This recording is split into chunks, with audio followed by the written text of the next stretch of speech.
Next మనం చూడబోయే component capacitor. మీకు ఆల్రెడీ నేను చెప్పాను కెపాసిటర్ ఎలా గుర్తుపడతామనేసి. సో ఇక్కడ చూడండి వరుసగా కెపాసిటర్స్ అయితే ఉన్నాయి.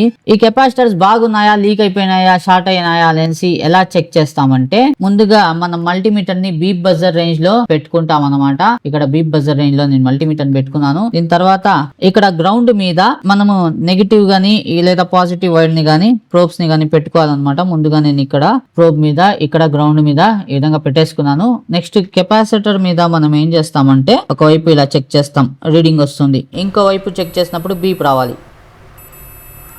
సో చూసారా, బీప్ అయితే వస్తుంది కదా. సో ఇప్పుడు బీప్ వచ్చినప్పుడు మనం ఏం చేస్తాం, బీప్ వచ్చిన చోట రెడ్ వైర్ ని పెడతాం అన్నమాట. ఇంకా బ్లాక్ వైర్ ని దానికి ఆపోజిట్ సైడ్ లో ఈ విధంగా పెడతాం. పెట్టినప్పుడు సమ్ వాల్యూ అనేది రావాలి. ఇక్కడ చూడండి 275 వస్తుందా. ఇప్పుడు ఇది వచ్చేసి మనం ఇక్కడ చెక్ చేస్తున్నాం కదా, ఇది వచ్చేసి రివర్స్ బయాస్. ఇప్పుడు మనము ఫార్వర్డ్ బయాస్ లో చెక్ చేస్తాం. చూడండి, ఇలా చెక్ చేసినప్పుడు ఇంతకు ముందు ఎంతైతే రీడింగ్ వచ్చిందో ఇప్పుడు ఎంత వచ్చింది రీడింగ్ మనకి 276 సంథింగ్ 275 వచ్చింది. ఇలా రివర్స్ చేసినప్పుడు ఈ 275 మీద ఒక 100 ఎక్కువ రావాలన్నమాట. అంటే 370 380 అలా రావాలి. సో వచ్చిందా, 275 వచ్చింది, ఇప్పుడు 380 వస్తూ ఉంది. సో ఇలా వచ్చిందంటే మనకి ఈ కెపాసిటర్ బాగున్నట్టే లెక్క.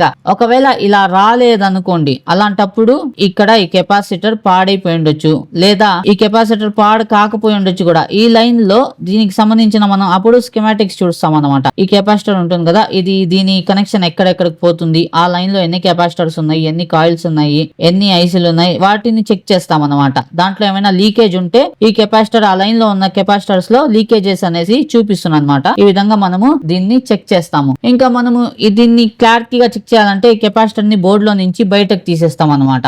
కెపాసిటర్ ని బయటకి తీసేసి మనము చెక్ చేస్తాం అనమాట. ఇలా ఈ విధంగా చెక్ చేసినప్పుడు అక్కడ వాల్యూ అనేది రాకూడదు. వాల్యూ రాకపోతేనే మన కెపాసిటర్ బాగున్నట్టు అర్థము. మనము బోర్డు లో ఉన్నప్పుడు ఇలా చెక్ చేస్తాం కదా, ఇలా చెక్ చేసినప్పుడు మనకి ఒకవైపు రీడింగ్ వస్తుంది, లేదంటే ఒకవైపు వచ్చేసి మనకి దానికంటే 100 ఎక్కువ రీడింగ్ వస్తూ ఉందంటే బాగున్నట్టు. లేదంటే రెండు వైపులా ఒకే రీడింగ్ వచ్చింది అనుకోండి మనకి కెపాసిటర్ మీద, అలాంటప్పుడు ఈ కెపాసిటర్ ఏదో ప్రాబ్లం ఉందనేసి అర్థము.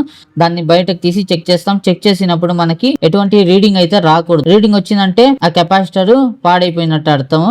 దాన్ని మనం రీప్లేస్ చేయాల్సి ఉంటుంది. సో ఈ విధంగా అయితే మనము కెపాసిటర్స్ ని టెస్ట్ చేస్తాం అన్నమాట మల్టీమీటర్ తో.